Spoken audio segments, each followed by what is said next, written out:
এমনি যদি ফকির মানুষ হয়, আবার যদি কারো বাড়ি থেকে তাকে তাড়িয়ে দেওয়া হয় তাহলে সে কষ্ট পায়, ঠিক তেমনি ভাবে এমনি তো তারা জাহান্নামী। আবার যখন জান্নাতীরা এই কথাগুলা শোনাবে, অপর দিকে যখন ঘোষণাকারী ঘোষণা করবে, তখন তাদের কষ্ট আরো বেশি বেড়ে যাবে। আবার দিকে তারা তখন কিছুক্ষণ পরে আবার যখন বলবে, ওয়ানাদা আসহাবুন নার আসহাবাল জান্নাতি আন আফিদু আলাইনা মিনাল মা, হে জান্নাতবাসী, তোমাদেরকে আল্লাহ রাব্বুল আলামিন যেই পানি প্রদান করেছেন তার থেকে কিছু পানি, মিনাল মা, কিছু পানি আমাদের উপর তোমরা ঢেলে দাও। আমাদের আযাব আর সহ্য করার মতো না, আমরা আযাব সহ্য করতে পারি না, তোমরা আমাদের উপর কিছু পানি ঢেলে দাও। এবং তোমাদেরকে আল্লাহ তাআলা যেই রিজিক প্রদান করেছে, আও মিম্মা রাযাকাকুমুল্লাহ, তোমাদেরকে আল্লাহ তাআলা যেই রিজিক প্রদান করেছে তার থেকে কিছু আমাদেরকে দাও। আল্লাহ রাব্বুল আলামিনের ওই জান্নাতবাসীগণ, ওই বান্দারা তখন উত্তর দেবে, ক্বালু ইন্নাল্লাহা হারামাহুমা আলাল কাফিরিন। তখন জান্নাতবাসী বলবে, আল্লাহ রাব্বুল আলামিন এই পানি এবং এই রিজিক আল্লাহ তাআলা জাহান্নামবাসীদের উপর হারাম করেছেন। বলেন নাউযুবিল্লাহ। সুতরাং ভাইয়েরা আমার, জান্নাতবাসী এবং জাহান্নামীদের মধ্যে কথা শুরু হয়ে গেল। জান্নাতবাসী তাদের মত বিনিময় করে, জাহান্নামবাসী তাদের অবস্থা তুলে ধরে। তারা ফাআকবালা বাদুহুম আলা বাদিন ইয়াতাসাআলুন। আল্লাহ তাআলা কোরআনুল কারীমের সূরাতুল সাফফার মধ্যে, সূরাতুল সাফফের মধ্যে বলেন যে তারা পরস্পরে জিজ্ঞাসা করবে, একে অপরের অবস্থা বর্ণনা করবে, তারা একে অপরকে তাদের অবস্থা জিজ্ঞাসা করবে। ফাআকবালা বাদুহুম আলা বাদিন ইয়াতাসাআলুন। আল্লাহ রাব্বুল আলামিন কোরআনুল কারীমের মধ্যে অপর জায়গায় বলতেছেন, জাহান্নামবাসীরা যখন তাদের বিভিন্ন অবস্থা বর্ণনা করবে, জান্নাতবাসী তাদেরকে জিজ্ঞাসা করবে, মা সালাকাকুম ফি সাকার, মা সালাকাকুম ফি সাকার, কোন জিনিস তোমাদেরকে জাহান্নামে নিয়ে আসলো, কোন জিনিস তোমাদেরকে জাহান্নামে পাঠাইলো, কোন জিনিস তোমাদেরকে জাহান্নামে নিয়ে আসলো? ক্বালু লাম নাকু মিনাল মুসাল্লিন। তখন তারা বলবে, দুনিয়াতে আমরা মুসল্লি ছিলাম না, দুনিয়াতে আমরা নামাজ আদায় করতাম না। ক্বালু লাম নাকু মিনাল মুসাল্লিন ওয়া লাম নাকু নুতঈমুল মিসকিন। তারা বলবে, জাহান্নামবাসীরা বলবে, দুনিয়াতে আমরা মুসল্লি ছিলাম না, আমরা নামাজ আদায় করতাম না। এক নাম্বার কারণ, জাহান্নামে যাওয়ার 4টা কারণ এইখানে বর্ণনা করা হয়েছে, সেই 4টা কারণ আমি আপনাদের সামনে বর্ণনা করব। এক নাম্বার, জাহান্নামবাসীরা বলবে, ক্বালু লাম নাকু মিনাল মুসাল্লিন, আমরা মুসল্লি ছিলাম না, দুনিয়াতে আমরা নামাজ আদায় করতাম না, আমরা একই সমাজে চলাফেরা করতাম, আমরা একই সাথে বাজার ঘাটে চলাফেরা করতাম, আমরা যেই খাদ্য খাইতাম তোমরাও সেই খাদ্য খাইতা, আমরা যেইভাবে চলাফেরা করতাম তোমরাও সেই সমাজে চলাফেরা করতা, আমাদেরও যেই উঠা বসা ছিল তোমাদেরও সেই জায়গাগুলোতে উঠা বসা ছিল, কিন্তু পার্থক্য হলো ক্বালু লাম নাকু মিনাল মুসাল্লিন, আমরা নামাজ আদায় করতাম না, আমরা মুসল্লি ছিলাম না। মুসল্লি কাকে বলে? মুসল্লি কি শুধুমাত্র শুক্রবারে নামাজ পড়লে মুসল্লি হওয়া যায়? শুক্রবারের দিন নামাজে হাজিরা দিলে মুসল্লি হওয়া যায় না। শুক্রবারের দিনে কিছু সময়ের জন্য মসজিদে আসলে মুসল্লি হওয়া যায় না। নামাজের পাবন্দি, প্রত্যেকটা নামাজের পাবন্দি যে ব্যক্তি করে, 5 ওয়াক্ত নামাজের পাবন্দি যে ব্যক্তি করে, সেই ব্যক্তি মুসল্লি হতে পারে। নামাজ পড়লেই শুধু মুসল্লি হওয়া যায় না, অনেকে নামাজ আদায় করে কিন্তু সে এখনো পর্যন্ত মুসল্লি হইতে পারি নাই। কারণ নামাজ সুন্দর না, কারণ নামাজ তার এখনো পর্যন্ত সুন্দর হয় নাই। নামাজের মধ্যে সে চুরি করতেছে, নামাজের মধ্যে সে উদাসীনতায় ভুগতেছে, বিভিন্ন রকম সমস্যা রয়েছে, এজন্য সে এখনো নামাজ পড়লেও কি হইতে পারি নাই, মুসল্লি হইতে পারি নাই। আমরা দেখি আল্লাহ রাব্বুল আলামিন কোরআনুল কারীমের মধ্যে বলেছেন, আল্লাহ তাআলা কোরআনুল কারীমের মধ্যে বলেছেন, আল্লাযীনা হুম আন সালাতিহিম সাহুন আল্লাযীনা হুম ইউরাউন, জানিয়ে দিয়েছেন আল্লাযীনা হুম আন সালাতিহিম সাহুন, যারা নামাজ আদায় করে উদাসীনতার সাথে, নামাজের মধ্যে এদিক ওদিক তাকায়, নামাজের মধ্যে বিভিন্ন রকম দুনিয়াবি চিন্তা করে, ফিকির করে, নামাজের মধ্যে দুনিয়ার অনেক চিন্তা করে, সাংসারিক চিন্তা করে, সামাজিক চিন্তা করে, নামাজের মধ্যে চিন্তা করে ব্যবসা বাণিজ্যের চিন্তা করে, ক্ষেত খামারের চিন্তা করে, নামাজের মধ্যে নামাজের একাগ্রতা থাকে না, নামাজের মধ্যে নামাজের গুরুত্ব থাকে না, নামাজের মধ্যে তার মন নামাজের মধ্যে থাকে না, মনটা অন্যদিকে চলে যায়, যেটাকে বলা হয় ওয়াহেদ হাজির জমা গায়েব, জমা গায়েব ওয়াহেদ হাজির, অর্থাৎ তার অন্তর অন্যদিকে চলে গিয়েছে, আর ধর তার শরীর সব কিছু এখানে হাজির রয়েছে, সব কিছু হাজির রয়েছে, কিন্তু অন্তর নামাজের মধ্যে নাই। এজন্য ওই রকম নামাজ পড়লে হবে না। নামাজ যদি হযরতে আলী রাদিয়াল্লাহু তাআলা আনহুর মতো হয়, তখন সে ব্যক্তি মুসল্লি হইতে পারবে। হযরতে আলী রাদিয়াল্লাহু তাআলা আনহু, তার পায়ের মধ্যে যখন তীর ভেদ হয়ে গিয়েছে, তীর ঢুকে গিয়েছে, কোন সাহাবী সেটাকে বাহির করতে পারে না, বাহির করার মতো কোনো অবস্থা নাই। হযরত আলী রাদিয়াল্লাহু তাআলা আনহু যখন নামাজের মধ্যে দাঁড়িয়েছেন, নামাজে দাঁড়ানোর পর তখন সাহাবায়ে কেরাম রাদিয়াল্লাহু তাআলা আনহুম আজমাইন পিছনে রয়েছেন। যখন হযরতে আলী রাদিয়াল্লাহু তাআলা আনহু নামাজ পড়তেছিলেন, তখন সাহাবায়ে কেরাম রাদিয়াল্লাহু তাআলা আনহুম আজমাইন টান দিয়ে তীর বাহির করে ফেলেছেন। তীর বাহির করার পর হযরতে আলী রাদিয়াল্লাহু তাআলা আনহু যখন নামাজ শেষ করেছে, নামাজ শেষ করার পর দেখে কিছু লোক ঘোরাফেরা করতেছে পিছন দিয়ে, জিজ্ঞাসা করছে, ভাই তোমরা কেন এই জায়গায় ঘোরাফেরা করো? তোমরা কি আমার তীর বাহির করতে চাও নাকি? আমার তীর কি তোমরা বাহির করবে নাকি? হযরতে আলী রাদিয়াল্লাহু তাআলা আনহুকে ডেকে বলে, ওরে আলী, তোমার তীর তো তুমি নামাজে থাকা অবস্থায় বাহির করা হয়েছে। বলেন সুবহানাল্লাহ। আলী রাদিয়াল্লাহু তাআলা আনহু বলে, আল্লাহর কসম, তোমরা যে আমার তীরটাকে বাহির করেছো, আমি আলী কিঞ্চিত পরিমাণ টের পাই নাই। বলেন সুবহানাল্লাহ। কি পরিমাণ নামাজের একাগ্রতা গুরুত্ব ছিল। ইবনে মাসউদ রাদিয়াল্লাহু তাআলা আনহু, আব্দুল্লাহ ইবনে মাসউদ রাদিয়াল্লাহু তাআলা আনহু নামাজে দণ্ডায়মান হয়েছে, নামাজে দাঁড়িয়েছেন, তার বাড়ির মধ্যে সাপ ঢুকেছে, সাপ প্রবেশ করেছে। বাড়ির যারা মহিলা ছিল তারা চিল্লা পাল্লা শুরু করে দিয়েছে, সাপটাকে তাড়ার জন্য তাড়াহুড়া শুরু হয়ে গিয়েছে। কিছুক্ষণ পরে যখন তারা সাপটাকে মেরে ফেলেছে, ওদিকে ইবনে মাসউদ রাদিয়াল্লাহু তাআলা আনহু নামাজের মধ্যে রয়েছে, বাড়ির মধ্যে সাপ মারামারি হচ্ছে, অপর দিকে তিনি নামাজ পড়তেছেন, কোনো খেয়াল নাই। ইবনে মাসউদ রাদিয়াল্লাহু তাআলা আনহু নামাজ শেষ করার পরে যখন তার বিবির কাছে যখন খাবার চেয়েছে, খাবার চাওয়ার পর বলতেছে, আপনি কি টের পান নাই ঘরের মধ্যে সাপ ঢুকেছিল? সাপ আমরা সকলে মিলে ওই সাপকে মেরে ফেলেছি, হই হুল্লা শুরু হয়ে গিয়েছে, আপনি কি টের পান নাই? ইবনে মাসউদ রাদিয়াল্লাহু তাআলা আনহু বলে, ও আমার বিবি, আমি কিঞ্চিত পরিমাণ টের পাই নাই ঘরের মধ্যে সাপ প্রবেশ করেছে। আর আমার আপনার সামনে যদি একটা মশা আসে, আমার আপনার পায়ে যদি একটা মশা দাঁড়ানো অবস্থায় যদি একটু কামড় দেয়, আমি আপনি ওই হাত পাতা ছেড়ে দিয়ে নিচে হয়ে মশাটাকে মেরে তারপর আবার দাঁড়াই। এই হলো আমরা মুসল্লি।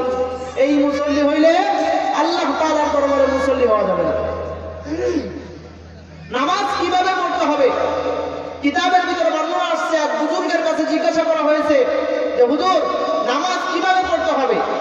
তো বলছে, নামাজ যখন পড়বে, আমি তো নামাজ এমন ভাবে পড়ি যে নামাজ পড়ার সময় আমি মনে করি যে সামনে রাসূলুল্লাহ সাল্লাল্লাহু আলাইহি ওয়াসাল্লামের যেই কাবা শরীফ আমার সামনে অবস্থান করছে, কাবা শরীফ আমার সামনে রয়েছে, আর স্বয়ং আল্লাহ রাব্বুল আলামিন আমাকে নিজে দেখতেছেন যে আমার বান্দা নামাজ পড়তেছে।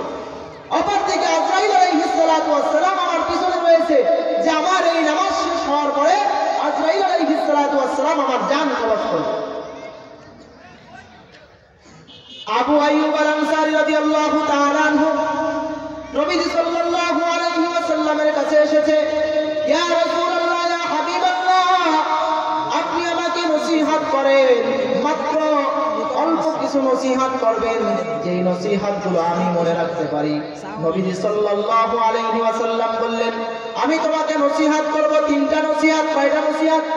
তিনটা নসিহত করব, কিন্তু মনে রাখতে হবে।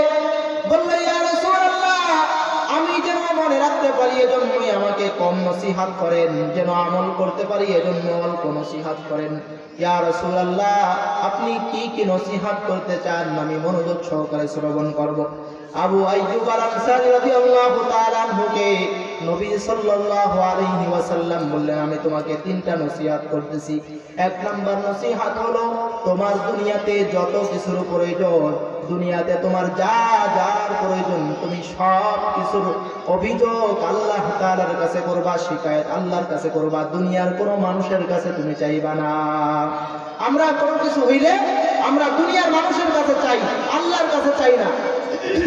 ইবনে মাসউদ আবু আইয়ুব আল আনসারী রাদিয়াল্লাহু তাআলা আনহু যখন নবীজির কাছে আসছে, তখন কি বলেছে যে তোমার যা কিছু প্রয়োজন তুমি এক নম্বরে কি করবা, আল্লাহ তাআলার কাছে চাইবা, দুনিয়ার কোনো মানুষের কাছে তুমি এই তোমার প্রয়োজন বলবা না। দুই নাম্বার নসিহত হলো তোমার জন্য, দুই নাম্বার নসিহত হলো তোমার জবান থেকে যত কথা বাইর হবে, তোমার জবান থেকে তুমি যত কথা বাইর করবা, কোনো কথার জন্য যেন দুনিয়াতে অথবা আখিরাতে জবাবদিহিতা করা না লাগে, এমন কথাই তুমি বাইর করবা। আমাদের জবান থেকে এমন কথা বাইর হয়ে যায় যেই কথার জন্য হয়তো দুনিয়াতে জবাবদিহিতা করা লাগে অথবা আখিরাতে জবাবদিহিতা করা লাগবে। আমরা ফাহিশা কথার মধ্যে সবসময় মত্ত থাকি। নবীজি সাল্লাল্লাহু আলাইহি ওয়াসাল্লাম নসিহত করলেন, এক নাম্বার নসিহত হলো তোমার প্রয়োজন একমাত্র আল্লাহ তাআলার কাছে চাইবা। দুই নাম্বার নসিহত হলো তোমার জবান থেকে যত কথা বাইর হবে সব কথা যেন এমন হয় কোনো কথার জন্য যেন আল্লাহ তাআলার কাছে জবাবদিহিতা করা না লাগে, অথবা দুনিয়াতে কোনো ব্যক্তি যেন তোমার জন্য তোমার উপর রাগান্বিত না হয়। তিন নাম্বার নসিহত হলো তোমার নামাজ, তুমি যত নামাজ আদায় করবা প্রত্যেকটা নামাজকে তুমি তোমার জীবনের শেষ নামাজ মনে করবা। তুমি যখনই নামাজ আদায় করবা, ফজরের সময় যখন নামাজে দাঁড়াইবা, তুমি মনে করবা আমার এই ফজরের 2 রাকাত ফরজ নামাজ শেষ হওয়ার পরে মালাকুল মাউত আমার জীবন নিয়ে যাবে, আমার জীবন আর জীবন থাকবে না, আমি মৃত্যুবরণ করব, আমি দুনিয়ার জীবনে আর কোনো আমল করার সুযোগ পাবো না। এই যে আবু আইয়ুব আল আনসারী, তাকে নবী সাল্লাল্লাহু আলাইহি ওয়াসাল্লাম তিনটা নসিহত করেছিলেন। এই কথাটা কি জন্য বললাম, এই হাদিসের সঙ্গে মিলে গেল যে নামাজ কেমন পড়তে হবে। সামনে কাবা শরীফ, সামনে কাবা রয়েছে, অপর দিকে আজরাইল আলাইহিস সালাতু ওয়াস সালাম আমার পিছে রয়েছে, অপর দিকে আল্লাহ রাব্বুল আলামিন আমার দিকে তাকিয়ে রয়েছেন। আবার সামনে যখন কাবা শরীফ থাকলো, অপর দিকে আল্লাহ তাআলা তাকাচ্ছেন, আবার আজরাইল আলাইহিস সালাতু ওয়াস সালাম পিছে রয়েছেন, আবার ডানে জান্নাত রয়েছে আর বামে জাহান্নাম রয়েছে, আর আমি দাঁড়িয়ে রয়েছি ফুলসিরাতের উপর। যেই বুজুর্গ এই কথা যেই বুজুর্গ বলেছে, তাকে জিজ্ঞাসা করা হয়েছে, হুজুর আপনি এইভাবে কতদিন নামাজ আদায় করেছেন? বলে আমি এইভাবে 30 বছর পর্যন্ত এইভাবে নামাজ আদায় করেছি। কিন্তু আপনি চিন্তা করে দেখেন আপনার নামাজের কি অবস্থা, আমার নামাজের কি অবস্থা, আমি আপনি কেমন নামাজ আদায় করি, নামাজের মধ্যে হিসাব করি, নামাজের মধ্যে সাংসারিক চিন্তা করি, আর নিজেকে মুসল্লি দাবি করি। বড় বড় মুসল্লি হয়ে পড়েছি, বড় নামাজি হয়ে পড়েছি। আরে আল্লাহ তাআলা বলছেন ফাওয়াইলুল লিল মুসাল্লিন আল্লাযীনা হুম আন সালাতিহিম সাহুন, ওই মুসল্লির জন্য ধ্বংস, ওই মুসল্লি তার ধ্বংস ডেকে আনতেছে যে কি করে, আল্লাযীনা হুম আন সালাতিহিম সাহুন, নামাজ উদাসীনতার সাথে পড়ে, আল্লাযীনা হুম ইউরাউন, আবার কি করে নামাজ অপরকে দেখানোর জন্য পড়ে, আছে না নাই? নামাজ অপরকে দেখানোর জন্য পড়ে, কোনদিন নামাজ পড়ে না শ্বশুর বাড়ি গিয়ে নামাজি হয়ে গিয়েছে, কোনদিন নামাজ পড়ে না বিয়াই বাড়ি গিয়ে নামাজি হয়ে গিয়েছে, কোনদিন নামাজ পড়ে না ভোটারের সময়, যখন ভোটের সময় এসেছে তখন নামাজি হয়ে গিয়েছে, তখন বড় নামাজি। কোনদিন নামাজ পড়ে না, কোনদিন সমাজের মানুষের সাথে নামাজ আদায় করে না, কিন্তু স্বার্থ হাসিলের সময় যখন হয় তখন সে বড় নামাজি হয়ে যায়। দেখানোর জন্য নামাজ পড়ে, মানুষের দিন কাড়ার জন্য নামাজ পড়ে। আল্লাহ তাআলা বলতেছেন আল্লাযীনা হুম আন সালাতিহিম সাহুন আল্লাযীনা হুম ইউরাউন, যারা নামাজ দেখানোর জন্য আদায় করে তাদের জন্য আল্লাহ তাআলার পক্ষ থেকে ধ্বংস। এখন বলেন, যদি আল্লাহ তাআলার পক্ষ থেকে ধ্বংস আসে তাহলে কি তার ধ্বংস হওয়ার জন্য আর কিছুর প্রয়োজন আছে? আর কিছুর প্রয়োজন নাই। তাহলে আমরা নামাজ পড়বো কেমন? নামাজ পড়তে হবে কেমন? নামাজ পড়তে হবে আল্লাহকে হাজির নাজির রেখে। আমার পিছনে আজরাইল আলাইহিস সালাতু ওয়াস সালাম উপস্থিত রয়েছেন, আমার সামনে কাবা শরীফ রয়েছে, আমি ফুলসিরাতের উপর দাঁড়িয়ে রয়েছি। এখন যে ব্যক্তি ফুলসিরাতের উপর দাঁড়িয়ে থাকে সে নড়াচড়া করবে? খেলাধুলা করবে? সে নিরিবিলি দাঁড়িয়ে থাকবে। তার সামনে আল্লাহ তাআলা রয়েছে, আল্লাহ তাআলা তার দিকে তাকিয়ে আছেন। সুতরাং সে একেবারে নীরব অবস্থা পালন করবে। আল্লাহ তাআলা কোরআনুল কারীমের মধ্যে জানিয়ে দিয়েছেন, আল্লাযীনা হুম ফি সালাতিহিম খাশিউন ওয়াল্লাযীনা হুম আনিল লাগwi মুরিদুন। যারা তাদের নামাজের মধ্যে ভীতি অবস্থা প্রদর্শন করে, ভীতু অবস্থা নামাজ পড়ে, আল্লাহ তাআলাকে ভয় করে আর নামাজ পড়ে, আল্লাহ রাব্বুল আলামিন তাদের জন্য জান্নাতের ওয়ারাসাত ঘোষণা করেন। সুবহানাল্লাহ। মানে জান্নাতের ওয়ারিস আল্লাহ তাদেরকে বানাবে। আরে আপনার তো কোটি কোটি টাকার সম্পদের মালিক আপনার সন্তানকে আপনি বানিয়ে দিয়ে যান। আল্লাহ তাআলার তো কুল হুয়াল্লাহু আহাদ আল্লাহুস সামাদ লাম ইয়ালিদ ওয়া লাম ইউলাদ ওয়া লাম ইয়াকুল লাহু কুফুয়ান আহাদ। আল্লাহ তাআলার কোনো শরীক নাই, আল্লাহ তাআলার কোনো সমকক্ষ নাই, আল্লাহ তাআলাকে কেউ জন্ম দেন নাই, আল্লাহ তাআলাও কাউকে জন্ম দেন নাই, আল্লাহ তাআলা একক। সুতরাং আল্লাহ তাআলার আছে হলো বান্দা, আল্লাহ তাআলার বান্দা। আল্লাহ তাআলা যখন ওই বান্দা যখন আল্লাহ তাআলার সামনে হাজির হবে তার আমলনামা নিয়ে, যদি আমলনামার অবস্থান ভালো হয় তখন আল্লাহ তাআলা তাকে জান্নাত দেবে। তাহলে কি বললাম? কয়টা নসিহত? জান্নাতীরা এবং জাহান্নামীরা কথোপকথন করতেছে, একে অপরের কথা বলতেছে। এক নম্বরে কি বলেছে? ক্বালু লাম নাকু মিনাল মুসাল্লিন। তারা বলেছে আমরা দুনিয়াতে মুসল্লি ছিলাম না, আর মুসল্লি না থাকার কারণে আজকে আমরা জাহান্নামে আসছি। মুসল্লি না থাকার কারণে তারা জাহান্নামে আসছে। এক নম্বর কারণ কি? তারা দুনিয়াতে মুসল্লি ছিল না।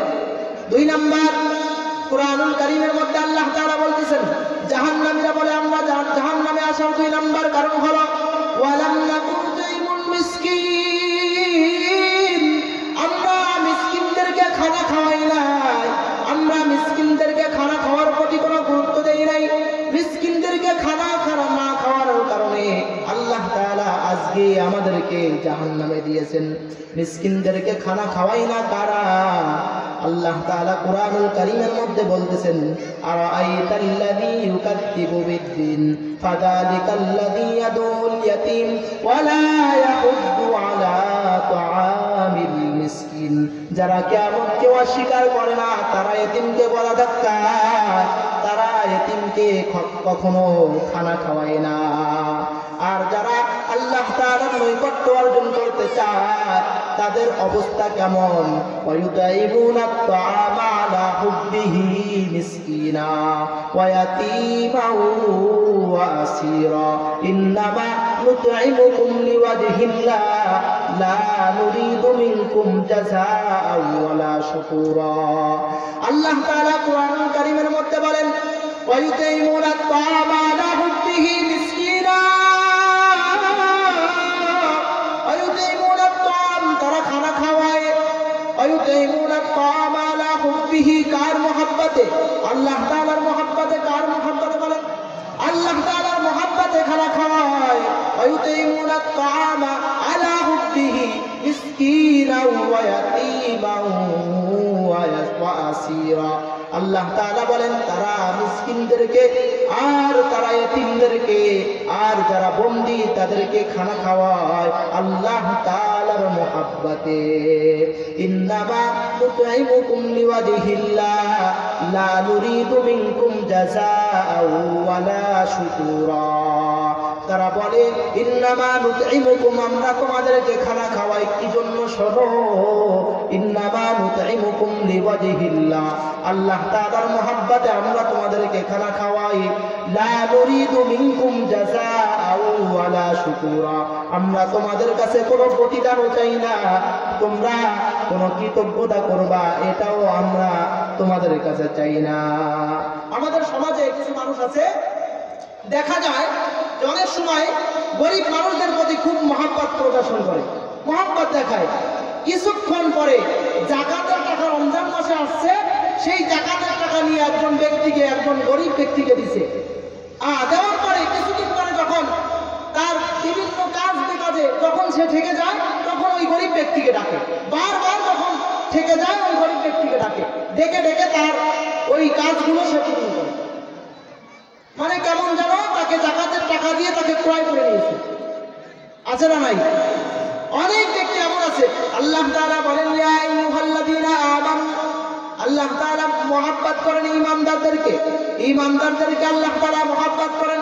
এজন্য তাদের সম্পদ যেন নষ্ট বিনষ্ট না হয়, এজন্য আল্লাহ তাআলা ঈমানদারদেরকে ডাক দিয়ে বলেন, ইয়া আইয়ুহাল্লাযীনা আমানু, হে ঈমানদারগণ, লা তুবতিলু, তোমরা বাতিল করিও না, সাদাকাতিকুম, তোমাদের সাদাকা, দান সদকাকে তোমরা কি করো না?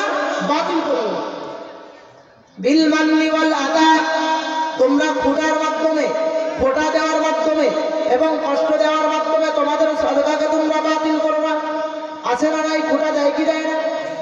অনেক ব্যক্তি আছে পাশের মানুষদেরকে সহযোগিতা করে, গরিব মানুষদেরকে সাহায্য করে, পরবর্তীতে যখন ওই গরিব মানুষের মাধ্যমে তার সম্মান হানি হয়, কোনো একটা কাজে যখন না ডাকে, তখন তাকে ধিক্কার জানায়, বলে তোমাকে আমি এত বেশি মুহাব্বত করি, তোমাকে এত কিছু করি, তোমার সম্পদ, আমার সম্পদগুলো আমি তোমাকে দেই, তোমাকে সাহায্য সহযোগিতা করি, আর তুমি আমার এই সম্মান রাখলা, তুমি আমাকে এই করলা, তুমি আমাকে অপমান করলা, অপদস্থ করলা, খোটা দেয়।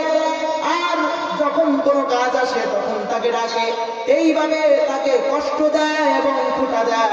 আল্লাহ তাআলা বলেন, আল্লাহ তাআলা বলেন, ইয়া আইয়ুহাল্লাযীনা আমানু, হে ঈমানদারগণ, লা তুবতিলু সাদাকাতিকুম বিল মান্নি ওয়াল আদা, তোমরা খোটার মাধ্যমে এবং তোমরা কষ্টের মাধ্যমে কোনো ব্যক্তির সাদাকাকে, তোমরা নিজেদের সাদাকাকে নষ্ট করিও না।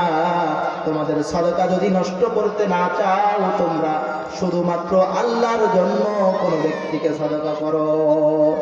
আব্দুর রহমান বিন আউফ, হয়তো বা নাম শুনে থাকবেন। আব্দুর রহমান বিন আউফ বিখ্যাত একজন সাহাবী। এই আব্দুর রহমান বিন আউফ এত বেশি সম্পদশালী ছিলেন যে যখন তিনি মৃত্যুবরণ করেছেন, জরিপ করে দেখা গিয়েছে যে 47 লক্ষ কোটি টাকা শুধু নগদ সম্পদ ছিল। সুবহানাল্লাহ। সেই আমলে, সেই 1450 বছর আগে তিনার 47 লক্ষ কোটি টাকা ছিল, শুধুমাত্র নগদ টাকা। এরপরে আপনার বিভিন্ন রকম পশু সম্পদ এবং জমি জাতি অন্য যেগুলো থাকলো সেগুলো তো আছে। এই আব্দুর রহমান বিন আউফ তিনি প্রতিদিন 350 মিসকিনকে খানা খাওয়াইতেন। বলেন সুবহানাল্লাহ। কতজন? 350। আমরা কয়জনকে খাওয়াই? 3.5 জন না, একজন কেউ না। যদি মাসের মাথায় কোনোদিন একজনকে কোনো মিসকিনকে খাওয়াই, তাইলে একদিন খাওয়াইলে 12 মাস গল্প করি। কি করি? 12 মাস চায়ের দোকানে বসে বসে গল্প দেই যে অমুকের ছেলে খুব অসহায়, মানে কি দরদটা, অমুকের ছেলে খুব অসহায়, আমার মনের ভিতরে খুব কষ্ট লাগে, আমি আমার সামর্থ্য অনুযায়ী চেষ্টা করি ওকে সবসময় হেল্প করার। আমি আমার বাড়িটাকে তাকে ডেকে নিয়ে আসি, আমার বাড়ি এনে তাকে দুটো খানা খাওয়ানোর চেষ্টা করি। আমার সেই মন আছে, আল্লাহ তাআলা দিয়েছে, আল্লাহ তাআলা কবুল করছে। কি মুহাব্বত! এই বলে বলে তার আমলগুলো সে নষ্ট করে। আল্লাহ তাআলা বলতেছেন, ওই ইয়েতিম, ওই মিসকিন যখন শুনবে যে আমার নামে চায়ের দোকানে যখন গল্প দেয়, ওই গল্প যখন তার সামনে কোনো ব্যক্তি বর্ণনা করবে, অমুক ব্যক্তিকে তোমাকে খানা খাওয়ায় নাকি, অমুক ব্যক্তি কি তোমাকে সহযোগিতা করে নাকি, তখন সে মনে কষ্ট পাবে যে আজকে গরিব হওয়ার কারণে অন্যের সহযোগিতা গ্রহণ করি, আর সহযোগিতা গ্রহণ করার কারণে সে ওই গল্পটা চায়ের দোকানে দিতে সক্ষম হয়েছে, আর আমার মান সম্মান ক্ষুণ্ণ হয়েছে, আমি বেইজ্জতি হয়েছি। এই গরিব মানুষটা যখন শিকায়েত করে, রব্বুল আলামিন তার আমলনামাকে বাতিল করে দেয়, সাদাকার আমল আর সে পায় না, সাদাকা আর থাকে না, তার সাদাকার যে সবগুলো এটা বিনষ্ট হয়ে যায়। আল্লাহ তাআলা এটা যেন বিনষ্ট না হয়, এজন্য আল্লাহ তাআলা বলতেছেন, লা তুবতিলু সাদাকাতিকুম বিল মান্নি ওয়াল আদা, তোমরা কি করো? তোমাদের আমলগুলো তোমরা নষ্ট করিও না, তোমাদের সাদাকাগুলো তোমরা নষ্ট করিও না। কিভাবে নষ্ট করবে না? তোমরা কষ্ট দেওয়ার মাধ্যমে এবং ফুটা দেওয়ার মাধ্যমে তোমাদের সদকাগুলোকে তোমরা কি করো না? নষ্ট করো না। আমরা অনেক সময় দেখা যায় যে মাদ্রাসায় অনেক সময় টাকা পয়সা দান করে বা বিভিন্ন রকম দান সদকা করে আমরা ওই হুজুরদেরকে বা ইমাম সাহেবদেরকে জিম্মি মনে করি। আছে না নাই? জিম্মি মনে করে। একজন ইমামকে খানা খাওয়ানোর পরে তাকে জিম্মি মনে করে। আর নবীজি সাল্লাল্লাহু আলাইহি ওয়াসাল্লাম যখন নিঃস্ব অবস্থায় মক্কা থেকে মদিনার বুকে যখন চলে গিয়েছিলেন হিজরত করে, তখন সাহাবীরা সাদরে গ্রহণ করেছিল, স্বাগতম জানিয়ে গ্রহণ করেছিল।